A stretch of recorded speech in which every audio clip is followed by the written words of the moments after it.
Terdakwa kasus pembunuhan berencana terhadap Brigadir Yosua, bekas Kadif Propam Polri, Verdi Sambo dan juga istrinya Putri Chandrawati telah menyampaikan eksepsi atau nota keberatan atas dakwaan jaksa. Pihak jaksa penuntut umum pun sudah menyampaikan tanggapan atas eksepsi yang disampaikan. Hasilnya, jaksa meminta hakim untuk menyatakan menolak seluruh dalil eksepsi dari tim kuasa hukum Verdi Sambo. Selain itu, jaksa meminta hakim agar Sambo tetap ditahan dan pembuktian sidang dilanjutkan. Menolak seluruh dalil eksepsi atau nota keberatan penasihat hukum terdakwa Verdi Sambo. 2. Menerima surat dakwaan penuntut umum nomor register perkara PDM 242-JKTSL-10-2022 tanggal 5 Oktober 2022 karena telah memenuhi unsur formil dan material. 3. Menyatakan pemeriksaan terdakwa Verdi Sambo tetap dilanjutkan berdasarkan surat dakwaan nomor register perkara PDM 242 tanggal 5 Oktober 2022. 4. Menyatakan terdakwa Verdi Sambo tetap berada dalam tahanan. Selain menolak eksepsi Verdi Sambo, jaksa penuntut umum juga meminta majelis hakim untuk menolak nota keberatan atau eksepsi yang diajukan terdakwa Putri Chandrawati. Jaksa meminta sidang kasus pembunuhan Yosua tetap dilanjutkan ke pemeriksaan saksi. Memohon kepada majelis hakim yang mengadili perkara ini dengan menyatakan: 1. Menolak seluruh dalil eksepsi atau nota keberatan dari penasihat hukum terdakwa Putri Chandrawati. 2.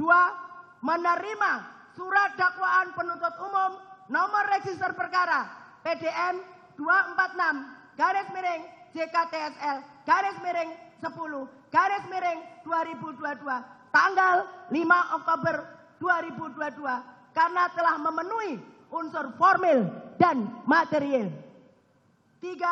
Menyatakan pemeriksaan terdakwa Putri Chandrawati tetap dilanjutkan berdasarkan surat dakwaan nomor register perkara PDM 246-JKTSL-10-2022 tanggal 5 Oktober 2022. 4. Menyatakan terdakwa Putri Chandrawati tetap berada dalam tahanan.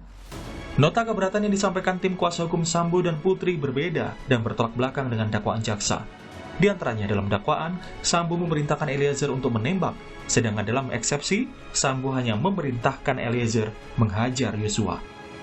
Selain itu, dalam dakwaan, Sambo menembak kepala Yosua 1 kali, sementara pada eksepsi, Sambo tidak menembak Yosua. Perbedaan lainnya terlihat dalam dakwaan disebutkan, pelecehan yang dialami Putri Chandrawati belum bisa dibuktikan kebenarannya. Sedangkan dalam eksepsi, Yosua membuka paksa pakaian Putri dan membanting Putri Chandrawati, serta mengancam Putri agar tidak memberitahu Sambo. Dengan eksepsi dan tanggapan jaksa itu, lantas bagaimana putusan selah majelis hakim? Semua terjawab dalam sidang pekan depan. Tim Liputan, Kompas TV. Saudara, jaksa penuntut umum sudah menyampaikan tanggapan atas eksepsi atau nota keberatan Sambo terhadap dakwaan jaksa. Dan kini tinggal menunggu majelis hakim yang akan memutuskan putusan selah. Seberapa besar kemungkinan hakim menerima atau menolak eksepsi Sambo? Pagi ini kita akan membahasnya dengan sejumlah narasumber melalui daring. Di antaranya ada Hakim Agung periode 2011-2018, Profesor Gayus Lumbun, kemudian pakar hukum pidana dari Universitas Pelita Harapan, Jamin Ginting, dan juru bicara Komisi Yudisial Miko Ginting. Prof Gayus, Bung Miko, Bung Jamin, selamat pagi. Selamat pagi. Selamat pagi. Semoga sehat-sehat selalu ya untuk kita semua. Saya langsung ke Bung Jamin dulu deh, Bung Jamin, karena beberapa waktu lalu sudah memprediksi ini sepertinya eksepsi akan ditolak. Ya, oleh jaksa kemudian pasti ditolak. Tapi nanti minggu depan oleh hakim Anda melihatnya akan seperti apa? Ya, jadi bagaimana eksepsi itu supaya dapat diterima? Pertama, ya harus terkait dengan kompetensi relatif terkait dengan pasal 84 KUHP ayat 1 dan ayat 2. Yaitu terkait dengan apakah pengadilan tersebut berwenang mengadili. Terkait dengan apa? Terkait dengan locus delicti, di mana tindak pidana itu dilakukan. Jadi itu yang paling utama, yang karena dia tidak berwenang untuk mengadili itu dalam putusan selah harus diputuskan terlebih dahulu. Tetapi terkait dengan eksepsi material yang diatur dalam pasal-pasal lain, pasal 156, itu sangat sulit sekali untuk bisa diterima majelis dalam putusan selah dan dikabulkan. Kenapa? Karena sudah terkait dengan pokok perkara, ya. ada beberapa eksepsi lain yang sifatnya minor, sebagaimana diatur dalam pasal 143, ya, terkait tidak ada tanda tangan atau terkait dengan namanya salah, itu yang minor, yang typo, ya, typo masih bisa diterima. Tetapi kalau mayor itu sulit diterima. Contohnya, namanya terdakwa adalah Budi, ternyata ditulis Agus. Nah, itu mayor. Kenapa? Karena nama itu sudah jelas-jelas bukan orang yang sama dengan apa yang didakwakan. Jadi kita harus lihat dulu klasifikasinya. Kalau dia kompetensi relatif, dapat diputuskan dalam putusan sela. Kalau dalam material terkait dengan pasal 143 formilnya formil mayor atau formil minor, ya. 143. Kalau dia mayor, itu kemungkinan bisa dikabulkan. Kalau minor, typo gitu ya, namanya Rudi tapi U-nya 2 gitu, atau I jadi I grade gitu, itu bisa lanjut. Jadi saya kira apa yang sudah dibacakan oleh jaksa penuntut umum tidak ada unsur yang melanggar ketentuan pasal 84. Jadi berwenang Pengadilan Negeri Jakarta Selatan untuk mengadili, dan nama-namanya juga nggak ada yang mayor, yang salah. Nah, jadi ini semua terkait dengan pokok perkara. Nah, kenapa pokok perkara dibahas oleh PH, penasihat hukum? Ini strategi pengacara supaya menghilangkan isu beredar yang dominan nanti dari jaksa penuntut umum. Kenapa pengacara pertama sekali langsung diesepsi? Nah, ada yang belakangan eksepsi. Kalau yang pertama eksepsi, tujuannya apa? Supaya isu itu jangan beredar terus seminggu. Nah, ya, kalau beredar seminggu kan opini publik kan terbentuk. Nah, itu kita lihat kenapa, sorry Bung Jamin, kenapa kemudian di eksepsi dan di surat dakwaan berbeda ya? Seperti kita jadi melihat ada dua versi begitu ya, kembali ada dua versi ya. Itu salah satu strategi yang kemudian dari pengacara atau dari penasihat hukumnya begitu ya? Ya, jadi penasihat hukum yang pertama itu jeli, dia melihat media. Kalau sampai dia tidak melakukan eksepsi pada hari itu, maka konsumsi media adalah konsumsi JPU dakwaannya. Nah, maka dihajar terus sama dia yang pertama, sehingga konsumsi terbelah dua. Ada isu tentang JPU, dakwaannya, ada isu tentang eksepsi. Jadi berimbang begitu. Nah, itulah strategi ya, itu namanya strategi PH yang melakukan itu. Ya, tapi apakah kemudian, saya ke Prof Gayus, apakah kemudian menggunakan strategi semacam itu, kemudian melihat mencoba untuk menetralisir perspektif-perspektif di masyarakat atas akan adanya dua versi tadi disebutkan di eksepsi atau nota keberatan, seberapa besar nih, kalau pertanyaan besarnya kan dalam dialog ini, seberapa besar kemungkinan yang ditolak apa diterima nih, Prof Gayus, kalau melihat perjalanan sidang hingga sejauh ini? Saya akan memulai dari ketentuan apa itu eksepsi untuk dakwaan, yaitu ada 3 di sini. Locus delicti, tempus delicti, dengan kaitan masing-masing atas dasar itu. Kemudian adanya identitas. Semua tadi sudah disampaikan oleh Pak Jamin Ginting dengan jelas. Bagi saya, seluruh penasihat hukum yang mewakili terdakwa ini bukan tidak tahu. Saya tidak mengatakan strategi. Saya mengatakan dengan lebih fokus, yaitu mencuri start. Dengan mencuri start ini, dia akan membangun narasi. Dan narasinya itu diharapkan untuk dipahami, diyakini, dan bahkan kalau bisa mempengaruhi. Itu saja bagi saya. Itu ya di publik akan melihatnya ya ada perbedaan nih, ceritanya tetap diyakini oleh penasihat hukum seperti ini, tapi akan mempengaruhi hakim sebesar apa sih narasi-narasi di publik ini? Saya tidak yakin hakim akan mudah terpengaruh ya. Hakim harus based on undang-undang dulu, norma. Normanya kan cuma 3 tadi yang saya sebutkan, itu sudah merupakan dasar. Kemudian yang lain adanya penyimpangan tadi. Dia menyimpang untuk menjelaskan semua dan pernah ditegur setahu saya. Tapi dia minta ini hanya 1 halaman. Yang mulia tolong izinkan saya menyampaikan. Itu yang saya dengar mengenai eksepsi yang dilakukan oleh penasihat hukum dari terdakwa utama. Dan ini sudah diingatkan tetapi tetap diminta diteruskan. Ini apa? Padahal mereka sangat tahu. Dan ini kalau betul-betul mempengaruhi hakim yang tidak terjadi seperti yang sesungguhnya, maka ada contempt of court. Penghinaan kepada pengadilan, sengaja menyampaikan pada saat yang tidak tepat, kemudian tidak benar. Nah, kalau ini memang tidak benar nantinya dalam saat pembuktian, itu fase-fase persidangan ada. Tahapannya kan ada 1 sampai 11 itu. Yang 11 itu pembacaan putusan. Ini tahap kedua, yang nanti putusan itu ketiga. Kira-kira seperti itu. Jadi ada tahapan-tahapan pengadilan yang harus juga hakim mentaati itu. Oke. Ini berbicara hakim, saya langsung ke Bung Miko kali ya. Bung Miko, beberapa waktu lalu juga hakim-hakim atau komisi yudisial sendiri mendapatkan visit, mendapatkan perhatian lebih begitu ya dari beberapa organisasi, tampak salah satunya yang meminta pengawasan hakim ini juga diperketat begitu. Sejauh ini yang sudah dilakukan apa saja, Bung Miko? Ya, kita sudah menerjunkan ya tim untuk melakukan pemantauan dari persidangan ke persidangan ya untuk semua perkara ini. Ini kan perkara yang cukup banyak juga secara kuantitas ya. Ada kalau tidak salah 7 dakwaan pembunuhan berencana, kemudian 5 dakwaan untuk obstruction of justice kalau tidak salah ya. Jadi ya ini kita sudah menunjukkan tim secara khusus ke Pengadilan Negeri Jakarta Selatan. Kemudian juga ada tim-tim yang kita bentuk secara incognito, jadi tidak tampak begitu ya identitas komisi yudisialnya. Nah, semua itu ditujukan untuk menjaga kemandirian hakim. Kita paham bahwa perkara ini ya selain bahwa ini menyita perhatian publik dan menggalang partisipasi publik ya untuk melihat perkara ini lebih dekat, tapi kita juga paham bahwa ada narasi-narasi yang dibangun ya antara kedua belah pihak gitu. Nah, ini yang tadi kita diskusikan. Bagaimana narasi itu tidak mempengaruhi kemandirian hakim gitu. Kalau komisi yudisial melihat bahwa sejauh ini hakim sangat arif ya dalam memberikan menyelenggarakan proses persidangan gitu ya.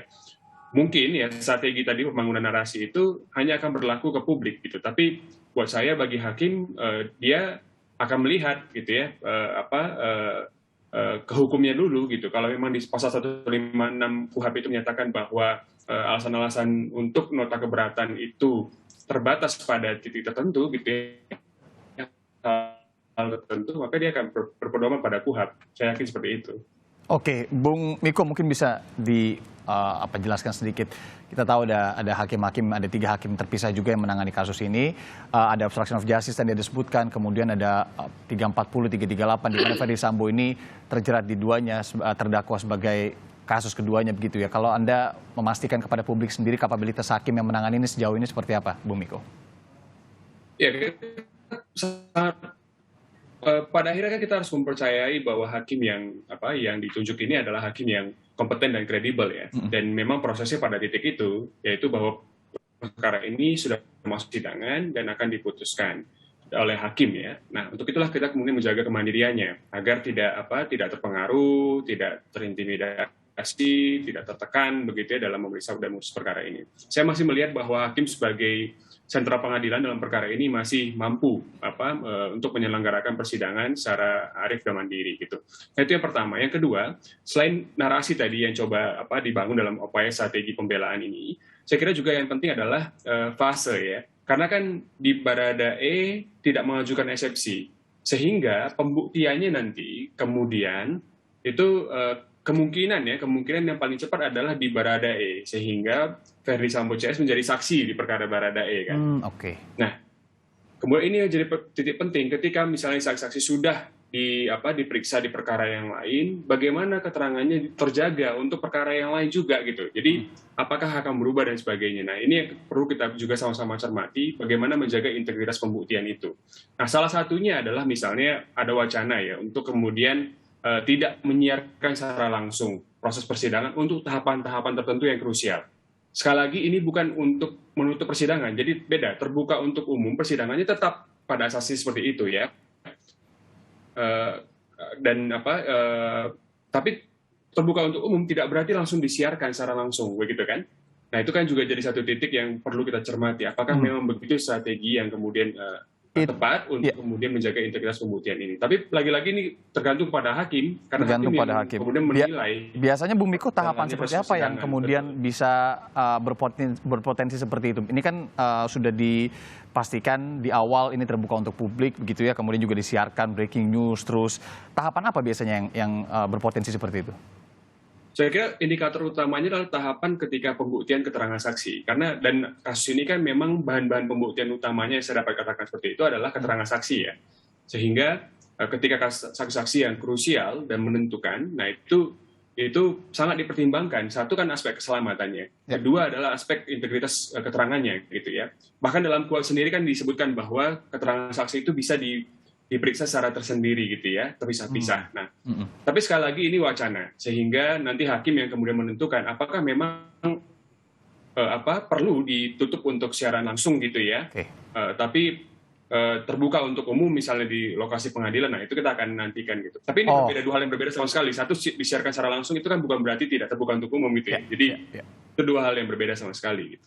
Bung Miko, kalau terkait tadi Anda sebutkan juga keselamatan saksi, tapi saya juga mau ke keselamatan hakim nih, karena memang ranahnya Komisi Yudisial juga melihat ini. Apa sih yang biasanya ini dapat mempengaruhi, dalam tanda kutip begitu ya, mempengaruhi hakim-hakim ini sehingga apa yang kita bahas tadi begitu, ada potensi-potensi tidak mandiri. Misalnya yang pertama, keselamatan itu sendiri, kemudian yang kedua hal-hal lainnya. Yang diwaspadai Komisi Yudisial sejauh ini apa? Karena ini benar-benar menyita publik dan kita ekspektasinya juga ini persidangan akan lama begitu. Ya, kalau dalam perkara ini tentu animo masyarakat ya yang begitu tinggi, kemudian juga saya paham bahwa perkara ini secara materi kan tidak terlalu ini ya, buat para pakar pidana tidak terlalu sulit sebenarnya gitu ya, tapi kemudian cerita-ceritanya yang kemudian banyak sekali gitu ya. Nah, ini yang saya kira juga penting untuk dijaga begitu ya, bahwa pembuktian itu kan di ruang persidangan gitu. Nah, partisipasi publik di luar persidangan itu tetap diapresiasi karena partisipasi publik juga salah satu kunci untuk menjaga kemandirian hakim kan. Nah, itu yang saya kira penting untuk awalnya kita juga menilai bahwa akan ada demonstrasi misalnya begitu ya, jadi tekanan massa yang dikerahkan ke pengadilan gitu misalnya. Tapi kan dalam beberapa persidangan ini tidak terlihat ya bahwa ada eskalasi tekanan massa gitu. Tetapi pada prinsipnya Komisi Yudisial akan terus mencermati begitu ya persidangan ini dari waktu ke waktu, dan bukan tidak mungkin juga akan memberikan rekomendasi-rekomendasi yang dipandang perlu apabila ada eskalasi yang timbul. Oke, baik. Bung Jamin, tadi kalau kata Bung Miko ini sebenarnya kalau dari sisi kasusnya, kemudian pidana sebenarnya tidak terlalu sulit. Tapi bagaimana partisipasi publik di belakangnya, kemudian banyak cerita beredar, dan siapa juga ini yang terlibat itu yang kemudian menjadikan ini dinamikanya tinggi sekali. Anda melihatnya bagaimana kasus ini? Ya, kalau dari sisi materialnya ya tentu kita melihat ini adalah pembunuhan biasa. Tetapi pelakunya dan orang-orang yang menyertai pelaku tersebut bukan orang sembarangan yang tidak bisa dipaksa mengaku begitu loh. Lalu dia mengaku begitu. Dan rentetan kejadiannya juga merupakan rentetan kejadian yang memang bukannya sulit ya. Ada upaya untuk mengaburkan suatu perbuatan dari pelaku begitulah. Sampai nanti bisa dibuktikan di pengadilan apakah benar atau tidaknya begitu. Nah, ini yang justru menjadi permasalahan. Kita ketahui kalau pembunuhan biasa paling 4 atau 5 orang ada gitu. Tapi ini kan ada obstruction of justice ya, OJJ-nya, ya ada orang-orang di bawahan yang punya relasi kuasa. Nah, ini yang menjadi kompleksitasnya menjadi tinggi begitu. Nah, ini yang pertama. Yang kedua adalah terkait dengan institusi kepolisian, anggota institusi kepolisian ya, anggota. Nah, ini yang justru menjadi sorotan besar di mana orang yang pelaku ini adalah yang kita ketahui sebagainya polisinya polisi begitu loh. Nah, ini yang justru menjadi sorotan dari unsur-unsur itu, maka ini menjadi hal yang cukup menarik.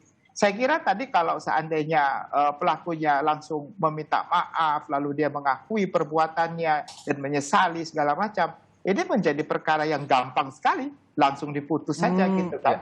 Akan berbeda ya dinamikanya hingga sekarang ya. Iya, tapi kan ada seninya gitu dalam PH-nya, dalam membuat seni untuk pembelaannya punya seni tersendiri, yang lain juga punya seni tersendiri, sehingga ini berkembang menjadi suatu hal yang menarik ya. Secara keilmuan, saya kira ini sangat interesting ya bagi kita dari orang pidana begitu ya. Kalau tadi cuma mengaku langsung dia dihukum, ya itu selesailah permasalahannya begitu Mas. Nah, terkait dengan keilmuan juga misalkan bisa dilihat mungkin dari perspektif Anda, Bung Jamin, kalau berbicara obstruction of justice, kita tahu ini perkara juga akan disidangkan, terdakwanya sudah ada 7, tapi obstruction of justice yang dilihat atau yang kami lihat lebih general lagi, ini yang ditakutkan adalah bagaimana kemudian bisa mempengaruhi institusi lain, misalkan di hakim salah satunya. Nah, yang harus diwaspadai dalam hal-hal semacam ini apa nih, Bung Jamin? Ya, terkait dengan OOG ya, itu kan yang dipermasalahkan hanya masalah CCTV yang ada di pos. penjagaan. Nah, CCTV ini masuk dalam pasal 48 dan 49 UU ITE. Nah, ini yang menjadi agak sulit nanti saya kira hakim untuk menilai apakah ini masuk dalam ranah informasi elektronik ataupun barang elektronik yang dirusak, bagaimana cara merusaknya, yang dirusak itu apa? Apakah informasinya yang dihilangkan, dirusak ditambah, atau barangnya? Itu dua hal yang berbeda. Oke. Kalau kita lihat informasinya sebenarnya media juga sudah menyampaikan ada CCTV di luar rumah Pak Sambo, kelihatan waktu itu kan. Nah, itu ke informasinya ada nggak dirusak itu, atau barangnya, DVR-nya yang dirusak. Nah, ini menjadi hal yang menarik nantinya bagi hakim untuk menilai apakah bagian mana 49 atau 48 begitu. Itu kan dua hal yang berbeda pasalnya begitu. Nah, itulah yang harus dibuktikan, Mas. Oke, baik. Tentu ini masih akan berjalan, tapi kemudian nanti setelah jeda juga akan kami perdalam lagi bagaimana kemudian kemandirian hakim ini menjadi penting, karena bolanya selanjutnya putusan selainnya di hakim. Jangan kemana-mana saudara, kami masih akan kembali dengan dialog ini di Sapa Indonesia Pagi.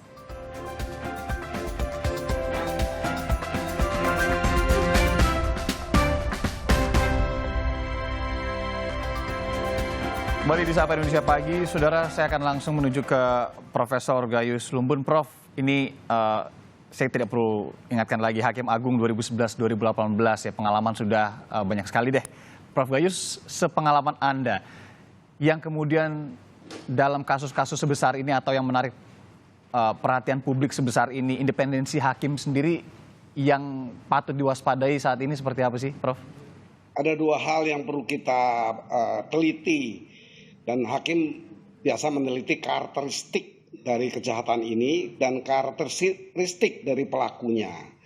Ini pelaku-pelaku yang masuk kelompok intelektual. Intelek ini bahasa Latin ya, artinya terpelajar. Ini para pelakunya. Tetapi perbuatannya yang dilakukan ini pidananya itu tidak intelek. Dengan cara-cara yang sangat tidak intelek. Berbeda dengan korupsi. Tipikor itu kan disebut kejahatan kerah putih. Dilakukan oleh orang-orang juga terpelajar, intelek. Jadi di sini perbedaannya. Di sini perbuatannya tidak intelek, dilakukan oleh orang-orang yang terpelajar, yang intelek. Nah, ini karakteristik yang memang berbeda dan tentu kita perlu waspada tadi. Hakim tidak mungkin terpengaruh secara ideal. Secara ideal tidak ada pengaruh untuk hakim, ini bebas saja. Ya. Hakim tidak perlu di sini untuk dimasukkan ke safe house. Kenapa? Tadi saya sebut karakteristiknya itu tidak seperti itu. Ini bukan kelompok orang-orang yang tidak terpelajar. Hampir semua perwira, bahkan beberapa perwira tinggi. Ini tindakan-tindakan preventif yang perlu diadakan berbeda dengan kalau kita menghadapi beberapa kasus yang memang bom Bali. Nah, itu kan tidak correct juga pelakunya maupun perbuatannya kalau itu. Menteror orang, membunuh banyak orang dengan cara yang tidak banyak dipikirkan secara keilmuan. Ini kira-kira bagi saya karakteristik kejahatan dan karakteristik pelaku kejahatan itu perlu diperhitungkan. Itu pandangan saya sementara ini. Tadi katanya akan dibahas mengenai dakwaan yang lain, ya kedua, yaitu mengenai obstruction of justice. Nah, ini juga perlu dikait-kaitkan dengan berbagai hal yang tentunya tanggung jawab. Kemana arah tanggung jawabnya? Ada dua hal. Ini kalau boleh saya langsung masuk kepada hal yang terkait dengan dakwaan berikutnya. Contohnya ke 55, saya berpendapat ke 56. Dia tidak ikut bersama-sama melakukan kejahatan ini, tapi dia memberi dukungan, memberi sarana. Tentunya tidak sebagai 55, tapi semua terkait. Jadi di samping undang-undang ITE yang dikenakan merusak dan sebagainya, ancaman hukuman cukup berat, 12 tahun. Tapi pasal 56 dijelaskan di pasal 57 itu tidak ringan. Kalau ini berhasil dibuktikan dan hakim mengambil tindakan sikap putusan yang terberat, maka dikenakan 15 tahun. Seumur hidup pun 15 tahun, kecuali di bawah seumur hidup akan dikenakan 10 tahun. Ini bagi perusak menghalang-halangi proses penegakan hukum. Jadi kalau hanya penegakan hukum di pidana umum 221 itu hanya 9 bulan ditambah denda 4.000. Itu tidak make sense, tidak common sense bagi publik yang memperjuangkan keadilan publik, social justice. seperti itu. Oke, jadi faktor social justice ini juga besar, Prof ya, ketika hakim akan mengambil putusan nanti ya? Ya, ini kesempatan dunia peradilan ini menunjukkan kualitasnya. Di mana ada hakim agung OTT tertangkap, tentu Pak Miko Ginting juga menemukan itu berapa 85 hakim di tahun kemarin, tahun sekarang belum ada datanya. 85 hakim, saya juga pernah mengadili ketika itu bersama lembaganya Bung Miko ini, gabungan atau MKH ya, Majelis Kehormatan Hakim. 10 orang di tahun saya yang hanya 7 tahun memecat 10 orang, memberhentikan 10 orang. Itu bukan di Mahkamah Agung. Nah, ini saatnya peradilan ini meyakinkan publik bahwa akan berjalan dengan baik karena ini sangat menyita masyarakat, perhatian masyarakat. Sudah saatnya, apalagi kemudian kemarin atas beberapa kasus Bung Miko yang juga kemudian menjerat hakim, Presiden langsung menyatakan bahwa ini harus ada reformasi hukum yang kemudian menugaskan Pak Mahfud begitu ya, Menko Polhukam. Ya, tapi Bung Miko, jadi saya mempunyai pandangan lain ini. Presiden tidak konkret, tidak konkret dalam reformasi hukum itu seperti apa. Nah, ini harus konkret. Apa merombak lembaganya, mereformasi, mereform lembaganya atau orangnya juga. Nah, ini juga perlu dijelaskan. Mungkin Pak Mahfud akan membuat langkah-langkah, saya pikir beliau sangat tahu itu. Nah, ini sekalian juga masukan ya, ini harus konkret juga bagaimana kemudian reformasi hukum itu harus dijalankan. Bu Miko, sedikit tadi kan sudah disebutkan ada beberapa upaya yang sudah dilakukan, seperti halnya tadi tim incognito yang memang tersebar untuk kemudian mengawasi, bukan mengawasi independensi hakim, tapi mengawasi bagaimana kemudian ini berjalan agar kemudian independensi hakim ini semakin kuat juga untuk kemudian nanti memutusnya. Ada saran waktu itu untuk kemudian menyadap hakim, untuk kemudian menjaga independensi itu. Anda melihatnya seperti apa? Benar dilakukan atau akan seperti apa? Ya, itu memang saran atau aspirasi dari masyarakat ya, dalam hal ini tim advokat penegakan hukum dan keadilan untuk kemudian melakukan penyadapan terhadap hakim-hakim yang menyidangkan perkara ini gitu ya. Sebenarnya kalau secara norma kan ada memang kewenangan penyadapan itu dimiliki oleh Komisi Yudisial menurut Undang-Undang Komisi Yudisial, bahwa Komisi Yudisial dapat meminta aparat penegak hukum untuk melakukan penyadapan. Nah, tentu ini sebagai sebuah aspirasi ya kita terima, tapi kemudian untuk kita tindak lanjuti kan kita perlu melihat beberapa indikator ya, sehingga kita juga tidak berlebihan begitu niatnya untuk menjaga kemandirian hakim, tapi kemudian kita juga terlalu intrusif pada kemandirian itu gitu kan, sehingga jadi terganggu. Nah, kita akan mempertimbangkan beberapa indikator gitu ya. Misalnya begini kan, safe house saja tidak jadi kemudian dilakukan gitu ya. Nah, apa kemudian urgensinya misalnya untuk melakukan penyadapan? Itu satu hal yang akan menjadi pertanyaan gitu ya. Nah, ketika misalnya wacana safe house naik ke publik begitu ya, Komisi Yudisial juga langsung memverifikasi kepada hakim dan pihak pengadilan apakah membutuhkan adanya safe house atau pengawalan yang bersifat ketat gitu misalnya. Nah, pihak pengadilan menyatakan dan menjamin bahwa kita siap untuk menjalankan perkara ini gitu, tanpa ada pengawalan ketat gitu ya, termasuk dengan dalam hal ini adalah safe house gitu. Nah, ini kita kan harus menghormati juga kesiapan pihak pengadilan, karena yang paling mengerti sebenarnya adalah pihak pengadilan sendiri, bagaimana resiko, bagaimana mitigasinya begitu ya.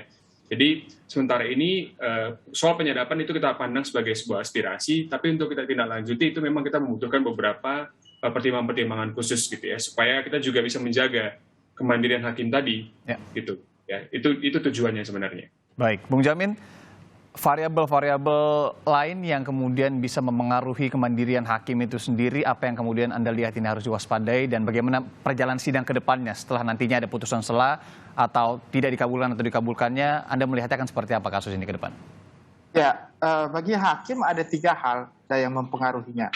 Pertama adalah uang, ya pasti ya, ada mencoba-coba untuk memberikan uang. Yang kedua adalah kekuasaan. Pasti ada intervensi dari pihak-pihak, apakah pihak Sambo, apakah pihak yang ingin dihukum berat. Jadi kan pasti, Bung Jamin, itu hal yang pasti. Ya ini kan pertarungan antara kalau kita lihat ada 2 kubu kalau di kepolisian, kalau diamati begitu kan. Nah, pasti ada yang pro terhadap Sambo, ada yang kontra terhadap Sambo. Itu udah pasti dalam suatu institusi pasti ada pro kontra mengenai itu. Okay. Pasti ada intervensi mengenai itu. Yang ketiga adalah media sendiri. Nah, media juga pasti ada yang pro, ada yang kontra. Jadi yang membentuk opini dan tidak membentuk opini. Nah, ini pasti ada. Nah, 3 hal inilah yang harus hakim tutup mata dan tidak mau menerima. 1 tadi uang, kedua kekuasaan, yang ketiga media sendiri ya, opini publik yang terbentuk. Nah, ini 3 hal yang saya kira nantinya hakim harus hati-hati ya, jangan sampai terpengaruh. Ibarat kata dia harus seperti kuda ya, mata kuda lurus sesuai dengan kan 183 itu Mas. Cuma 2 hal yang harus dibuktikan. Pertama, ada bukti, kedua keyakinan. Jadi keyakinan didasarkan kepada bukti. Itu saja dasar hakim memutus. Di luar itu nggak boleh gitu. Apakah tekanan, apakah kekuasaan atau media, nggak bisa. Begitu. Ya. Terkait putusan selanya sendiri, prediksi Anda mungkin, Bung Jamin, kemudian juga saksi-saksi nanti pembuktian? Ya, jadi kalau putusan selah saya tidak mau mendahului, tapi berdasarkan keyakinan dan analisis saya sebagai ahli hukum pidana, pasti semuanya ditolak. Eksepsinya pasti ditolak semuanya. Okay. Ya saya mohon maaf sebesar-besarnya kepada PH, tapi PH-nya juga sebenarnya sudah tahu itu ditolak gitu. Karena kan pada prinsipnya dia sudah berapa kali menyatakan kalau ini sudah terkait dengan pokok perkara. Yang tadi saya katakan tidak ada satupun yang mempermasalahkan mengenai kompetensi absolut maupun kompetensi relatif. Dan semua identitas semua sudah clear. Jadi saya kira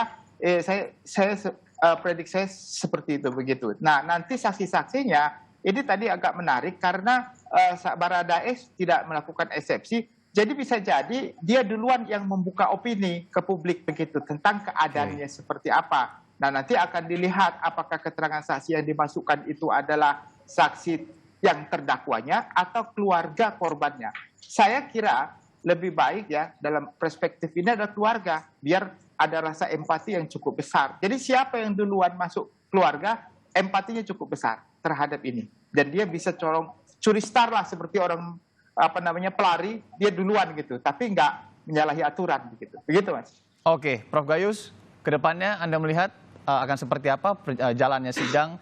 Balik lagi kalau ke eksepsi nanti minggu depan, apakah putusan selainnya akan kemudian dikabulkan? Memperhatikan dakwaan jaksa yang saya ikuti, saya melihat bahwa dakwaan sudah cermat dan lengkap ya. Saya meyakini etikat baik dari penuntut umum atau JPU itu sudah sangat positif, baik, dan itu dinilai oleh masyarakat, terutama masyarakat yang tahu hukum, itu sangat baik. Bahwa eksepsi tadi bukan tidak baik, tidak mengerti mereka. Saya sebut dengan istilah sama dengan Pak Jamin Ginting, itu curi start, itu satu strategi. Nah, jadi dalam hal ini tentu hakim sangat memahami. Tapi mengenai bagaimana eksepsi ini akan diputus hari Rabu depan, saya sepakat dengan Pak Jamin Ginting ya, tentu kalau sudah based on norma, bagaimana hakim akan bisa menerima itu dengan baik, tentunya tidak demikian. Oke Prof, kalau curi startnya sendiri ini apa sih yang akan bisa dilihat publik? Apakah memang akan curi start dengan hal-hal semacam tadi ini bisa kemudian mengabulkan putusan selah atau seperti apa? Yang saya dengar dari masyarakat sebagian besar mengatakan ini rekayasa, itu keluhan publik. Di sini kalau hakim juga merhatikan tentunya akan paham sekali. Tapi khusus untuk pelaku yang menembak, justru publik memberi dukungan, itu juga saya agak tidak sependapat sebenarnya. Bagaimana pelaku tetap pelaku, dia yang mengeksekusi menembak dengan alasan apapun, alasan itu yang kita akan lihat nanti bagaimana pasal 51 itu bisa diterapkan dan bisa diterima oleh hakim. Itu kan penghapusan itu kalau menurut pengertiannya, karena perintah jabatan. Nah, ukurannya kan banyak itu. Perintah seperti apa, dalam konteks apa? Itu tentu pendalaman hakim nanti tidak serta-merta. Nah, sebagai justice kolaborator lah mungkin yang akan bisa meringankan, dan itu sebuah kehormatan bagi anggota GC. Kalau itu pun tidak dipenuhi, ya penentu GC ini kan bukan LPSK atau JPU, hakim yang menentukan. Kan terbukti banyak yang direkomendasikan atau ditentukan sebagai GC tapi ditolak oleh hakim, tidak dipakai itu oleh hakim karena tidak bermanfaat, tidak mempunyai arti dalam kedudukan. Oke, jadi tidak serta-merta ya kalau justice kolaborator tadi ya. Tapi Prof, yang juga narasi ini muncul di publik kan karena kalau kasus Baradae tadi Anda singgung juga tidak bisa menolak perintah dari atasan, dan itu juga sudah ada di aturan undang-undangnya. Anda melihatnya seperti apa? Kalau itu itu Northwell itu daya paksa yang tidak bisa dihindari. Kalau dia diancam juga oleh misalnya pelaku utama, tembak kamu, kok nggak tembak, saya tembak, itu berbeda. Jadi ini masih satu diskusi nanti, apa perintah atasan itu yang patut dilakukan. Bagi saya, ukuran saya pribadi, kalau saya menghadapi seperti ini, tentu etiket baik. Perintah yang bersifat etiket baiklah yang harus dilakukan. Karena yang bersangkutan terdidik juga sebagai polisi, bukan diambil dari masyarakat begitu. Juri misalnya, dia bukan juri yang bisa menentukan perasaannya. Tapi ini menurut apa pada tugasnya oleh perintah tugas ya, kalau dia melakukan jabatan tugas, tapi apa juga jenisnya, apa juga kelayakan, maka saya mengukur dengan etiket baik. Semua perintah yang etiket baik masuk di pasal 51. Oke, itu catatannya tadi ya, etiket baik. Apakah kemudian nanti akan menjadi pertimbangan hakim, itulah yang kemudian juga kita akan tunggu bagaimana di pembuktian. Pada akhirnya ini akan terlihat semua. Kita harapkan juga, Bu Miko, semoga juga semuanya bisa terbuka persidangannya nanti, dan juga tentunya independensi hakim, kemandirian hakim, dan keselamatan hakim tentunya juga menjadi harapan kita bersama. Profesor Gayus Lumbun, Hakim Agung 2011-2018 periodenya, terima kasih. Kemudian Bung Jamin Ginting, pakar hukum pidana dari UPH, terima kasih. Bu Miko Ginting, juru bicara Komisi Yudisial, terima kasih. Salam sehat selalu untuk kita semua. Terima kasih, Bapak-Bapak.